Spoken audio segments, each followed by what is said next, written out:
Je m'appelle Vincent Doramcourt, je suis professeur ici à la faculté de médecine et je suis pour la dernière année responsable de l'année de PASS et du système de PASS-LAS.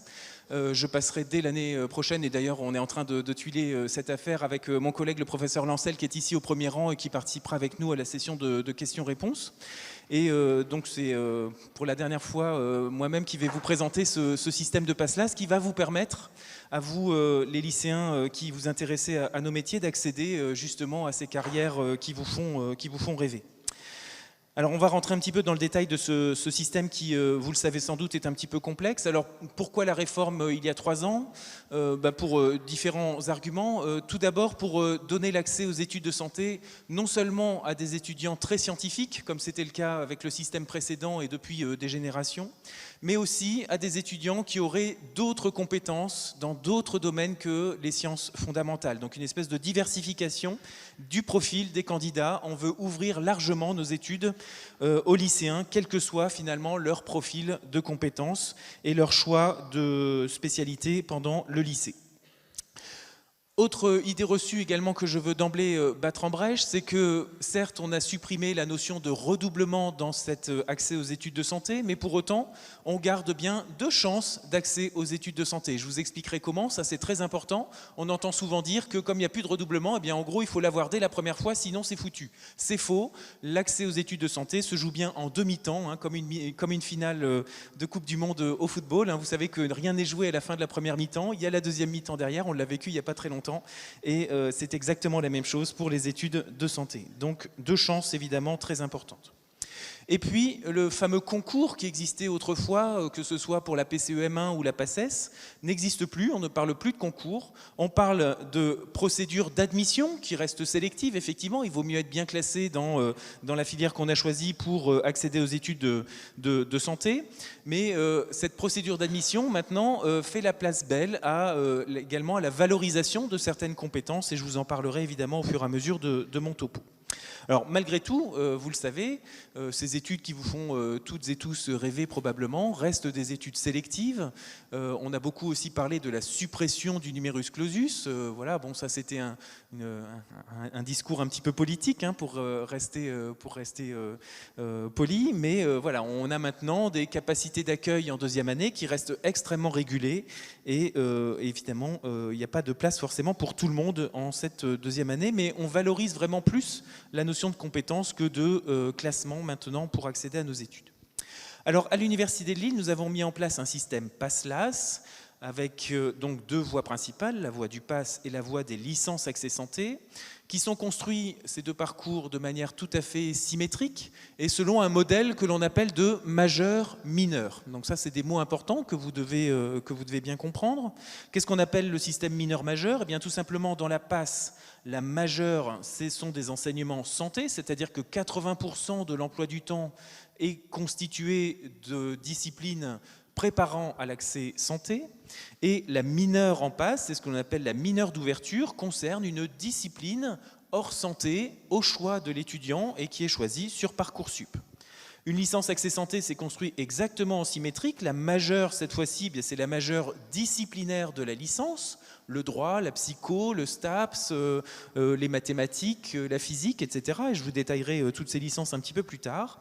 Et à côté de cette majeure disciplinaire, donc de nouveau 80% du programme, eh bien on a 20% du programme de l'AS qui s'appelle une mineure santé cette fois-ci et qui comporte des enseignements dans le domaine des sciences fondamentales, dans le domaine des sciences humaines et sociales, qui préparent également l'accès en 2e année de santé. Hein. Bien sûr, ces 2 parcours, vous voyez mes petites flèches ici, mènent directement, quand l'étudiant a montré évidemment de bonnes compétences, vers la 2e année de santé. Alors, tout ce système est rendu complexe par toutes ces passerelles qui sont possibles en fait, entre ces 2 voies et sur lesquelles je reviendrai évidemment au fur et à mesure de mon exposé. Alors, on va commencer par parler un petit peu du PASS et puis je vous parlerai des licences accès santé ensuite. Donc, je vous l'ai dit, en PASS, la majeure, c'est une majeure santé. Hein, donc, ce sont des disciplines très fondamentales qui préparent nos différents métiers de santé, médecine, maïeutique, odonto, kiné et pharmacie, comme vous l'avez vu un petit peu ce matin. On a différentes disciplines qui sont soit considérées comme socles, c'est-à-dire qu'on les enseigne à tous les étudiants, quel que soit leur choix de filière de santé ultérieure, donc les mêmes matières pour un futur médecin, un futur pharmacien, etc. Je pense à la chimie, je pense à des bases d'anatomie, je pense également à des bases physiques, etc. Je vous détaillerai un petit peu toutes ces matières plus tard. Ensuite, au deuxième semestre, on a des disciplines plutôt d'approfondissement. Donc là, cette fois-ci, on se spécialise un petit peu. Les cours deviennent différents si on choisit plutôt d'être médecin ou plutôt sage-femme ou plutôt pharmacien. Et puis également des enseignements au deuxième semestre que l'on appelle cœur de métier, qui sont là vraiment propres à la filière. Donc par exemple, beaucoup d'anatomie pour un futur médecin, beaucoup de chimie organique pour un futur pharmacien, des cours dédiés à l'unité fœto-placentaire pour une future sage-femme, etc. Et là encore, ça permet de se préparer à l'intégration en deuxième année de ces études de santé. À côté, donc, voilà un petit peu quelques détails, les cours que je vous ai cités tout à l'heure dans cette majeure. Donc là encore, vous les lycéens, là, si vous avez l'idée d'aller en passe, eh bien attendez-vous à un gros programme de chimie. Si vous n'aimez pas la chimie depuis la première ou la terminale, attention, en passe, ça risque d'être un peu difficile. Beaucoup également de ce qu'on appelle de biophysique, c'est-à-dire de la physique appliquée au monde du vivant. Donc même chose, si en première, en terminale, la physique, la radioactivité, la lumière, etc. sont des thématiques qui vous font un petit peu peur, attention, en passe, c'est des gros morceaux et il faut s'attendre à un gros programme de physique. Également beaucoup de biologie, alors de la biologie très nouvelle par rapport à ce que vous apprenez en première ou en terminale. La SVT couvre un champ extrêmement vaste qui va de la géologie à la cellule, etc. Bon, là, vous allez vraiment entrer dans le cœur de la biologie cellulaire, de l'histologie, de la biologie moléculaire. Et puis bien sûr des bases en anatomie, en biostatistique, en pharmaco, et puis un module de santé, société, humanité qui montre déjà qu'on essaye d'ouvrir un petit peu vos mentalités vers d'autres disciplines que les disciplines fondamentales. On vous parlera d'éthique, on vous parlera d'histoire de la médecine, on vous parlera littérature. En général, il y a quelques œuvres littéraires au programme de passe, un petit roman, quelques nouvelles, etc., avec évidemment une thématique en santé. De l'anglais également, important, il faut être plutôt bon en anglais si vous vous destinez à nos professions de santé. Toute la communication scientifique maintenant se fait en anglais, les conférences, les congrès, etc. Donc quand on veut se former tout au long de sa carrière, c'est en anglais que ça se passe. Donc il faut quand même de solides bases en anglais pour intégrer nos études. Et puis bien sûr ensuite les disciplines cœur de métier dont je vous ai parlé, l'anatomie en médecine, la chimie en pharmacie, etc. La mineure en passe, extrêmement important parce que c'est ce que vous allez choisir sur Parcoursup et vous devez absolument faire le bon choix. Votre choix de mineure vraiment vous engage et vous devez absolument choisir une mineure qui vous plaît. Ça, c'est vraiment extrêmement important et je vais essayer de vous démontrer pourquoi. Ces mineures à l'Université de Lille, vous avez la chance d'en avoir beaucoup. Elles sont au nombre de 13. Vous en avez ici la liste sur cette diapositive. Vous voyez qu'il y a des mineurs très scientifiques, de nouveau, si vous aimez les maths, si vous aimez la biologie, si vous aimez la physique, si vous aimez la chimie, etc., eh bien prenez ce type de mineur. Vous avez également une mineure portée par nos collègues de pharmacie qui s'appelle les sciences du médicament. Et puis à côté de ça, vous avez également d'autres mineurs, par exemple une mineure qu'on a créée en lien avec l'école d'infirmières, que l'on appelle la mineure en sciences infirmières, justement, et qui vous permet éventuellement ensuite de vous réorienter vers une carrière d'infirmier. Et puis ensuite, vous avez des mineurs un petit peu plus éloignés du domaine de la santé, et là, ça peut intéresser celles et ceux d'entre vous qui ont déjà une fibre, par exemple, pour les sciences économiques, pour la philo, pour le droit, ou ce genre de choses. On a besoin de créer des ponts comme cela entre nos disciplines, et donc ces mineurs également s'adressent à vous. Et donc, vous voyez, vous avez tout le panel des disciplines de l'Université de Lille qui sont ainsi représentées sur ce schéma. Alors ce choix de mineur, il est vraiment extrêmement important parce que, premier argument, vous allez devoir la valider pendant votre année de passe pour pouvoir candidater à l'accès en deuxième année de santé. Donc surtout, si vous êtes nul en philo, ne prenez pas passe option philo parce que vous allez devoir valider cette mineure de philo pour pouvoir candidater.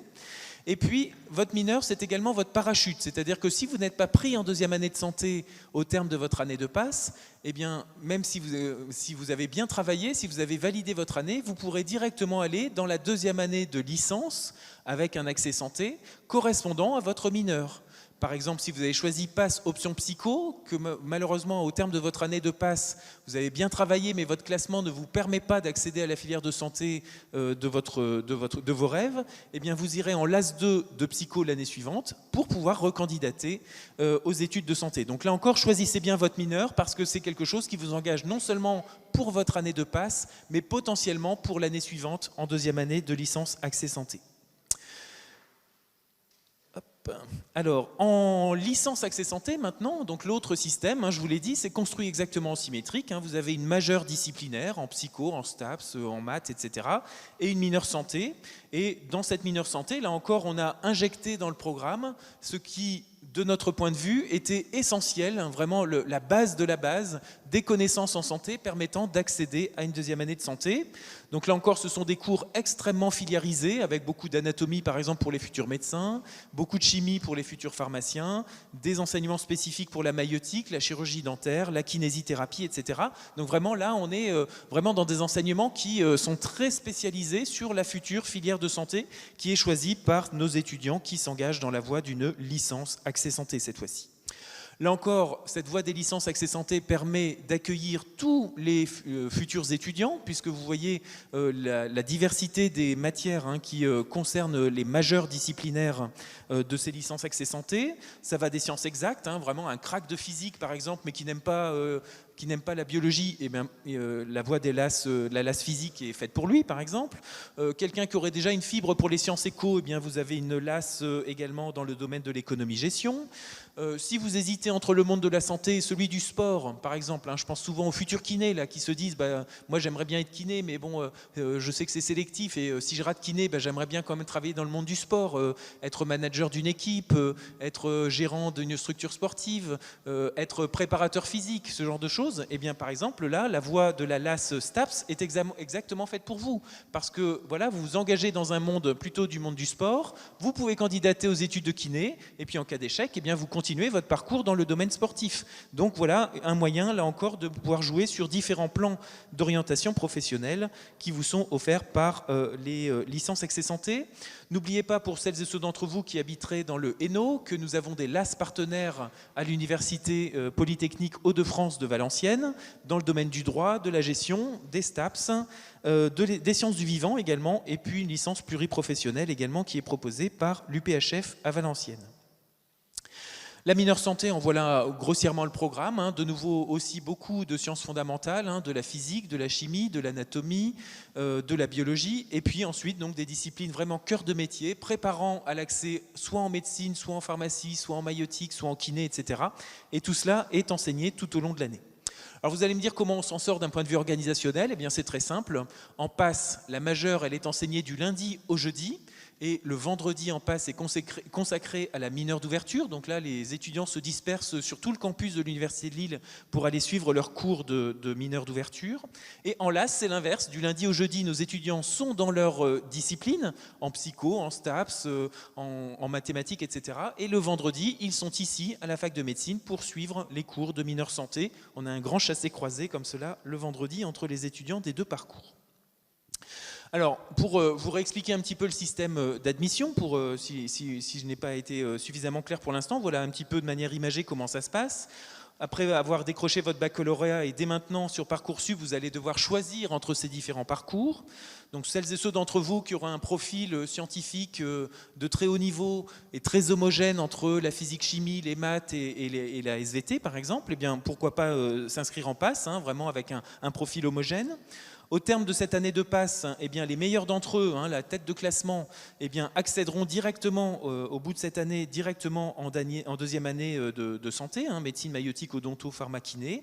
Et puis, comme je vous l'ai dit, les étudiants qui sont classés juste derrière ceux-là, qui ont validé leur année, mais qui malheureusement n'ont pas un classement suffisant pour prétendre à cet accès, eh bien, peuvent directement aller en deuxième année de la licence Accès Santé correspondant à leur mineure d'ouverture. L'année suivante, une fois qu'ils ont validé cette année de l'AS2, eh bien, ils peuvent recandidater vers la deuxième année de santé. Ce n'est pas du tout une voie de garage, on en a maintenant l'expérience depuis 2 ans. Vous allez pouvoir rencontrer aujourd'hui peut-être des étudiants qui sont passés par cette voie de la LAS2 et qui n'ont pas du tout perdu leur temps, ils pourront en témoigner. Ils ont souvent été ravis d'ailleurs de cette année de LAS2, cette année un petit peu intermédiaire, qui leur a permis de réfléchir réfléchir sur leur projet d'orientation professionnelle et de nouveau de préparer leur intégration en deuxième année de santé, puisqu'on accompagne de nouveau évidemment ces étudiants de l'AS2 pour cette intégration. Et puis pour ceux qui changeraient d'avis, ils peuvent continuer en LAS 3 et poursuivre dans la voie de la licence qu'ils ont choisie si leur projet de santé ne les intéresse plus. Pour des étudiants qui auraient un point fort, eh bien là c'est plutôt la voie des LAS qui les concerne. Je reprends l'exemple de l'étudiant qui hésite entre kiné et puis le monde du sport par exemple. Eh bien celui-ci peut s'orienter vers la LAS 1 de STAPS par exemple. Au terme de cette année de LAS, s'il est brillant, s'il finit en tête de promo, etc., eh bien même chose, il peut intégrer sa deuxième année de santé, donc pourquoi pas la deuxième année de kiné s'il vient de STAPS. Ou bien s'il a validé son année, mais malheureusement son classement de nouveau ne lui permet pas d'intégrer cette année, bien sûr passer en LAS 2 l'année suivante s'il a validé son année et recandidater pour une deuxième fois en deuxième année de santé. C'est le même principe qu'en PASS, mais là cette fois-ci avec un parcours plus linéaire au sein de cette licence. En fait, dans la voie des licences accès santé, les étudiants peuvent déposer 2 fois leur candidature à l'accès santé sur les 3 années qui composent le parcours de licence. Donc un parcours qui permet à l'étudiant de prendre un petit peu plus de temps pour maturer son projet professionnel, surtout s'il hésite entre différents domaines, différentes disciplines ou différentes orientations professionnelles.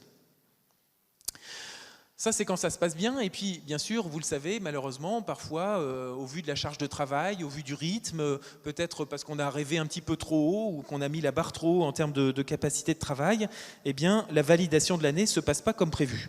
Alors, comment ça se passe dans ce cas-là? Eh bien, par exemple, un étudiant de l'AS 1 qui n'a pas validé son année complète, je vous l'ai dit, on ne peut pas redoubler en LAS 1. Il n'y a plus de redoublement dans les voies d'accès santé. Et donc un étudiant de l'AS qui n'a pas validé son année, il va redoubler, mais dans la L1, donc dans la licence homologue de son parcours. S'il était en LAS 1 de STAPS et que ça ne se passe pas bien, il peut redoubler en L1 de STAPS, mais il n'aura pas d'accès santé à la fin de sa L1. Donc cette année de L1, de nouveau, permet à l'étudiant de refaire un petit peu le point sur son projet, de se remettre un petit peu à niveau, de se remettre peut-être au travail s'il avait passé son année de LAS 1 à faire autre chose qu'à travailler. Et on lui demande évidemment de faire ses preuves, de valider sa L1. Il pourra dans ce cas réintégrer l'année suivante, l'année de LAS 2, pour pouvoir de nouveau recandidater aux études de santé. Voilà. Et donc ça, une année un petit peu intermédiaire qui permet une remise à niveau. Pour le PASS, c'est un petit peu le même principe. L'étudiant de PASS qui n'a pas validé son année en fin d'année, même chose, l'année de PASS ne se redouble pas. Et là, effectivement, il faut anticiper, là encore, sa possibilité de réorientation parce que les étudiants doivent repasser par Parcoursup l'année suivante pour repartir en première année de licence indifférenciée, sans accès santé, pour de nouveau se remettre à niveau, se remettre un petit peu au travail, réfléchir sur son projet professionnel. Et si le projet santé tient toujours à cœur de l'étudiant et qu'il a bien fait ses preuves cette fois-ci dans cette année de L1, il peut repartir en LAS 2 l'année suivante. Mais de nouveau avec une année intermédiaire, effectivement, qui permet à l'étudiant de réfléchir un petit peu sur lui-même, sur son projet et sur ses capacités de travail. Donc ça, il faut bien avoir ce schéma en tête.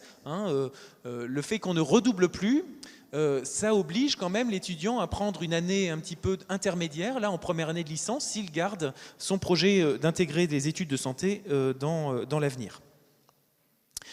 La procédure d'admission dans les études de santé, je vous en ai parlé tout à l'heure, elle est un petit peu complexe, elle s'effectue en différents temps.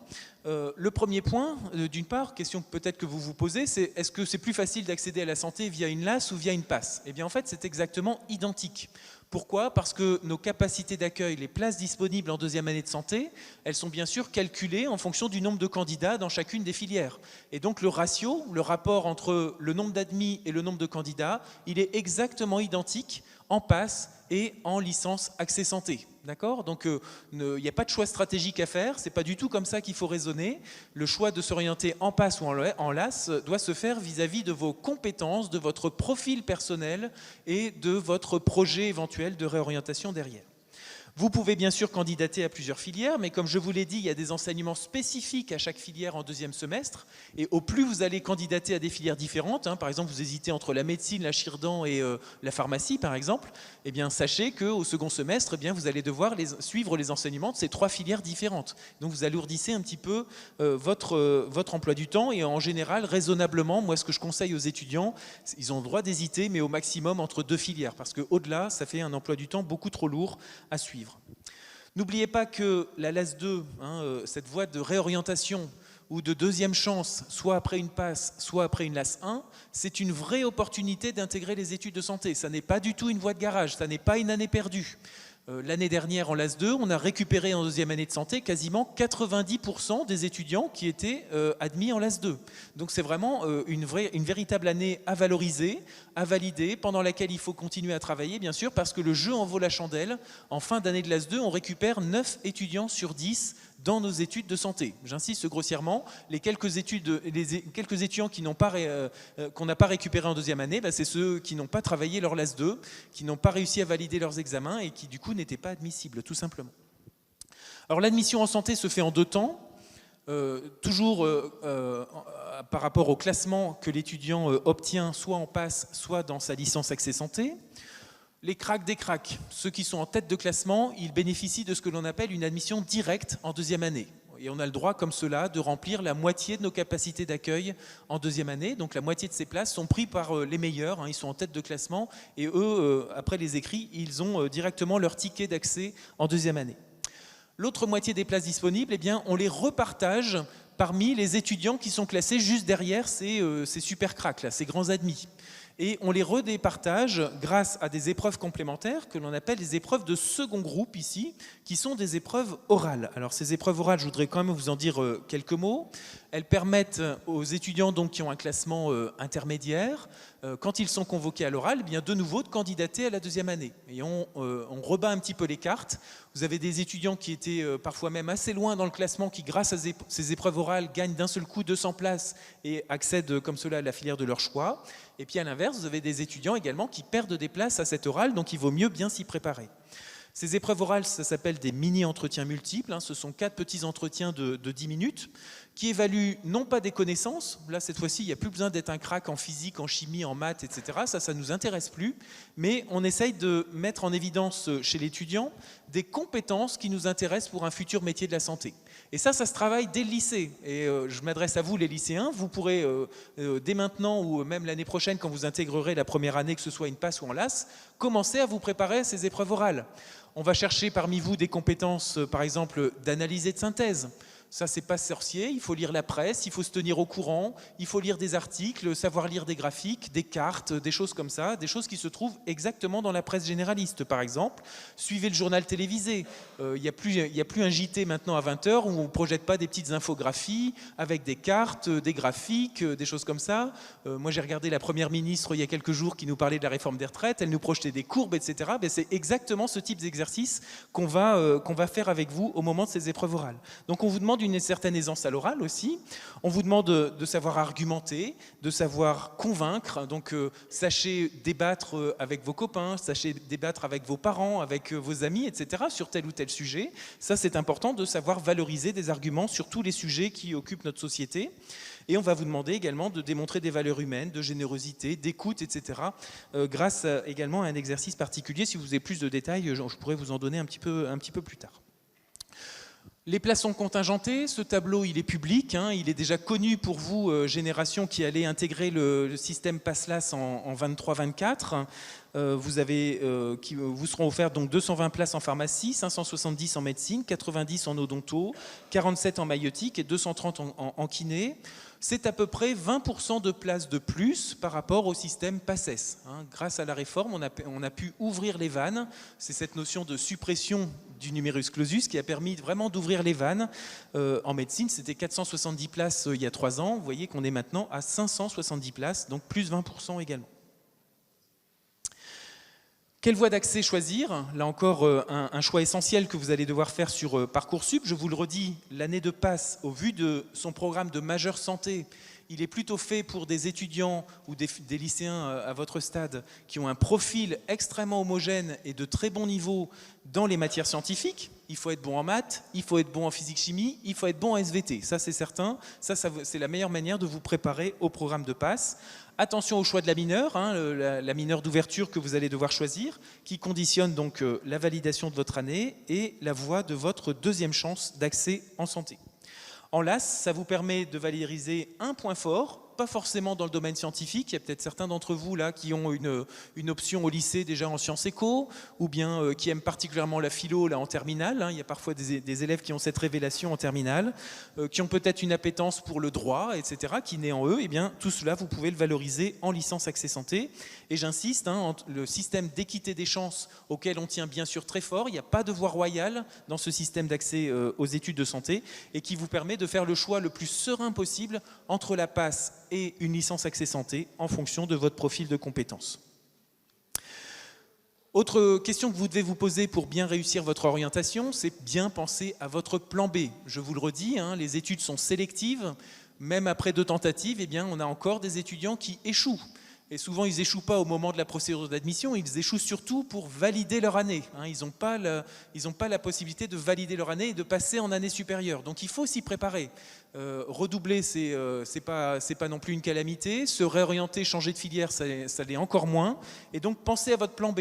Je reprends mon exemple de tout à l'heure, hein, l'étudiant qui se voit bien kiné, mais qui se dit qu'après tout, s'il finissait manager de piscine ou préparateur sportif, ou bien gérant d'une structure sportive, etc., ça ne lui déplairait pas, eh bien, pensez à la licence Accès Santé de STAPS qui vous permettra pendant tout ce parcours de construire votre projet professionnel.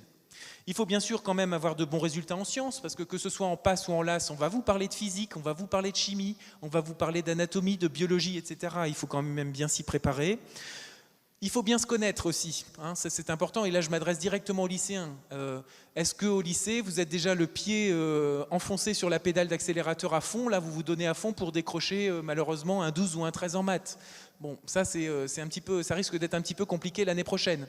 En revanche, si vous avez des bonnes notes alors que vous êtes encore un petit peu cool, que vous n'êtes pas encore obligé de travailler tous les week-ends ou ce genre de choses, en gros, vous avez encore un petit peu d'énergie à valoriser l'année prochaine, et bien très bien, là, dans ce cas-là, l'accès à l'université, évidemment, se passera sans doute très bien de votre côté, mais il faut bien se connaître également pour bien choisir sa voie et bien connaître ses capacités de travail. Connaissez-vous vous-même en termes également de personnalité? On vous a présenté quelques métiers de la santé depuis ce matin. Ce sont des métiers humains, hein, où il y a beaucoup de contacts. Il faut parler non seulement aux patients, mais avec ses collègues, parfois avec ses supérieurs, avec les autres professions de santé également. Hein. C'est terminé le médecin qui est tout seul dans son cabinet et qui ne communique pas avec ses collègues. Il y a maintenant le quotidien du médecin, c'est d'appeler le kiné, c'est d'appeler la sage-femme, c'est de communiquer avec son pharmacien, etc. pour bien soigner son patient. Donc bien connaître également ses capacités humaines et relationnelles, et puis bien sûr bien se connaître du point de vue des capacités académiques. Pour Parcoursup, attention, là encore, hein, présentez-nous votre meilleur dossier, votre meilleur visage. Si vous êtes en seconde ou en première, il y en a sans doute dans la salle ou dans les amphis vidéo. Vous vous posez peut-être la question de choisir vos options de première et de terminale. Eh bien, choisissez vos points forts. Voilà, de toute façon, vous allez devoir abandonner certains domaines. Eh bien, gardez les matières que vous préférez en première et en terminale, parce que c'est votre profil que vous allez valoriser comme cela, et c'est cela qui va vous permettre de choisir la bonne orientation ultérieure, que ce soit en PASS ou en LAS.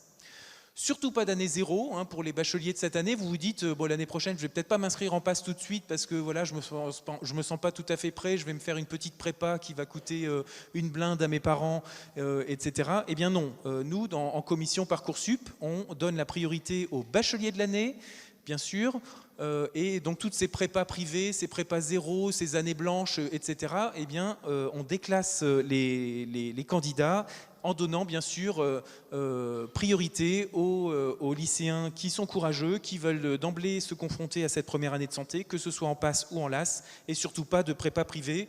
Il n'y a aucune raison de rajouter 1 an aux études de santé qui sont déjà suffisamment longues, comme ça, vous l'avez bien compris. Soignez bien votre fiche à venir hein, quand vous allez remplir votre dossier Parcoursup. Votre fiche à venir, c'est votre professeur principal qui la remplit, donc n'hésitez pas à aller le rencontrer. C'est lui qui va juger de vos capacités de travail, c'est lui qui va juger de vos capacités d'intégration à l'université, c'est lui qui va vous dire si le fait de devenir un médecin, une sage-femme ou un pharmacien colle bien à vos compétences et ce genre de choses. Donc ça, n'hésitez pas à aller le rencontrer parce que c'est lui qui va mettre des appréciations que l'on évidemment considère de manière importante sur votre dossier Parcoursup. Donc ça, c'est important. Si vous avez plus d'informations, bien sûr, hein, vous avez toute la matinée pour vous déplacer sur notre faculté de médecine, mais également notre campus. Je vous rappelle que tout à l'heure, vers 10h40, 10h45, Nous aurons des départs vers la faculté de pharmacie, vers la faculté d'odonto, vers l'institut de kiné également, qui ouvrent également leurs portes. Donc si ces filières vous intéressent, n'hésitez pas à vous ventiler sur les différents bâtiments de notre campus, en pharma, en odonto ou chez les kinés.